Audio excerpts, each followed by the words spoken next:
There were some wild, crazy thunder boomers for a short period earlier tonight here in Las Vegas.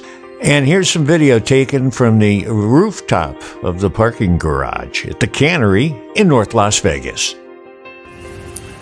Got a nice thunder boomer working right now. Top of the Cannery. There's a little flash.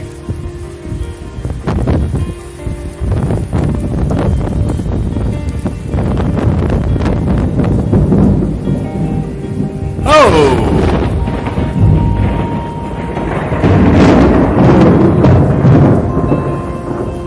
They were so bright, I could hardly lift them off the video.